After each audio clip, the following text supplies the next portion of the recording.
So the people at VEVOR Tools has sent me a new sheet metal brake to try out. So let's get this thing set up and give it a try. And this is the 24-inch pan box brake version. So what makes this brake special is you can bend around corners. So if you want to make a box, for instance, you take a piece of sheet metal, cut your little corner piece off there. Problem with the old one, if you were to come over here,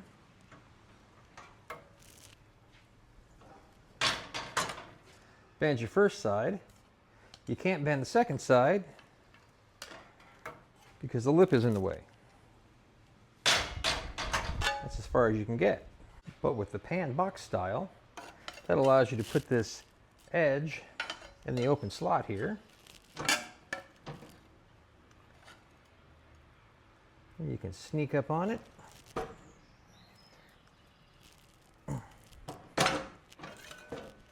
And give yourself a nice little box there.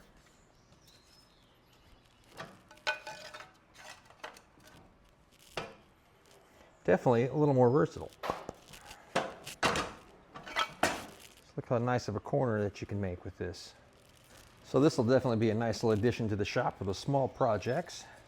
This is 063 aluminum, bends it with ease.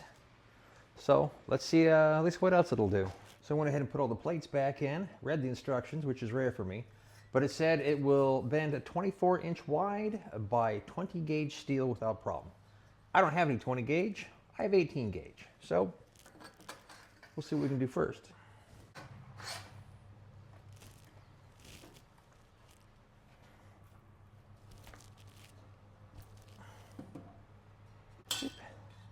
So this does make a very nice, clean, crisp bend. So let's see what else it'll do. So let's try 2 pieces of 18 gauge. So that would give me a combined total of a lot more than I started with, which that is going to work out to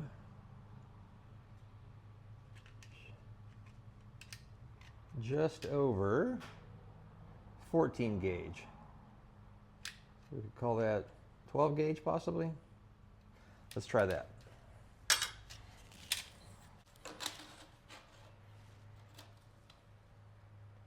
So 2 pieces, 18 gauge. These are actually 23 inches long.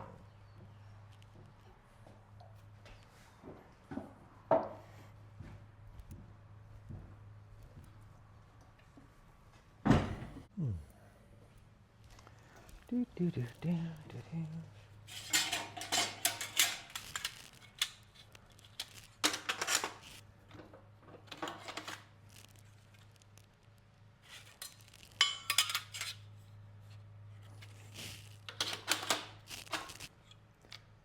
Well, I definitely bent it. It certainly was a lot harder to bend. I think I probably need to adjust the clearances on this, and then we'll keep going. So let's take and go ahead and adjust the cams so we have a little more clearance on the front. So the thicker your material is, the more room you have to have for the material to bend. So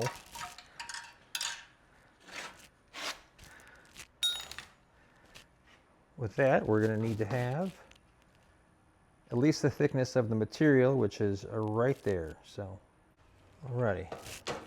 So I'm also going to take and adjust the height of the fingers. Otherwise I won't be able to lock this down. So this is just with these adjustment cams here, or turnbuckles. A little more.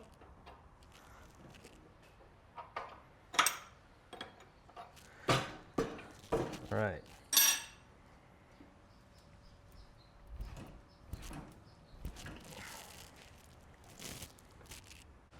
All right, so let me get a little more leverage. This thing is getting pretty hard to bend.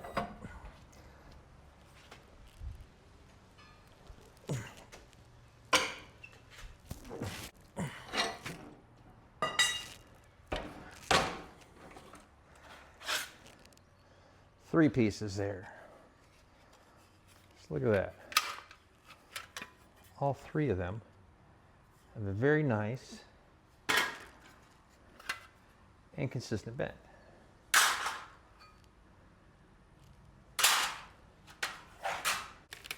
So with 4 sheets stacked together, we are going to be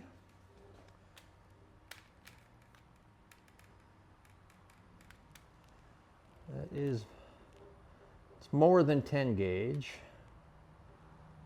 a little bit less than 3/16.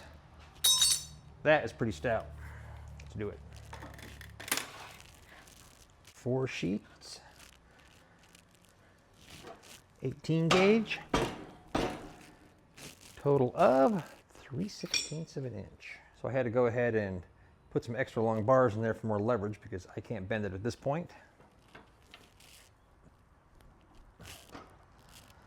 Adjust this some more.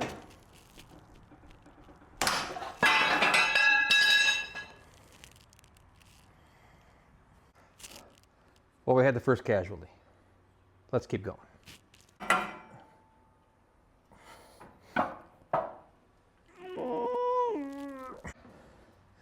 My biggest problem isn't the limit of the tool, it's the limit of myself. I can't get any leverage to bend this much.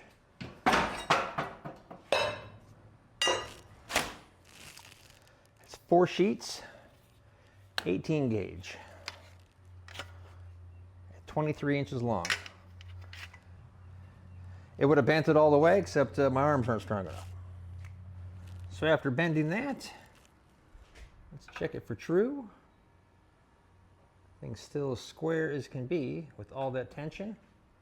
I actually did end up bending the arm on it with that much force, but the bending blade is in perfect shape still. Bending face, still nice and square. Alrighty, so I went ahead and made myself a new arm for the side because I broke the other one. That was 100% my fault for not adjusting it properly because I didn't read the instructions, which, as you know, seems to be a problem around here. So then I went ahead and adjusted the blades all the way back, adjusted the height of the blades. So now I'm holding 5 sheets of 18 gauge, in which, for reference point, this is a piece of 3/16 plate. So we are currently thicker than this. So, I mean, if you're a home builder like I am and you're going to buy one of these, this is quite possibly the thickest thing you're going to be bending or even using. So the fact that we can actually bend this so far is really amazing. So now they sent me this thing for free, so I figure, hey, why not try to break it? What's the worst that's going to happen? I got more scrap pile, no big deal. But the current issue I'm having is my shear, which weighs about 400 pounds, is not bolted to the floor, so it wants to tip over when I'm trying to bend this much material. So I'm going to go ahead and move it over to the lift and clamp it down and see if we can't get better results. Alrighty, get this thing clamped down. Go ahead and put my extension bars on here. Lift this up.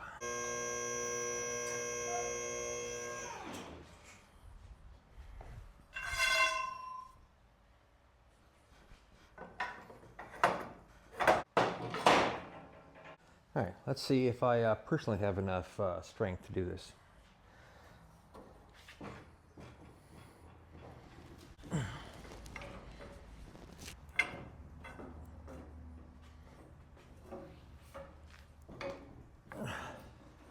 Well, I think that's about all we can do. I just don't personally have the leverage, and I think we're at the limit of that machine, which we certainly can't complain because we're probably 20 times what it's rated at. But it actually did bend it, so it certainly is doing it. But the problem is that I'm actually bending these before I'm bending the metal. So if I took and I welded longer arms on there, I bet you I could bend this. But that's going to be a little unrealistic for what we're trying to do here.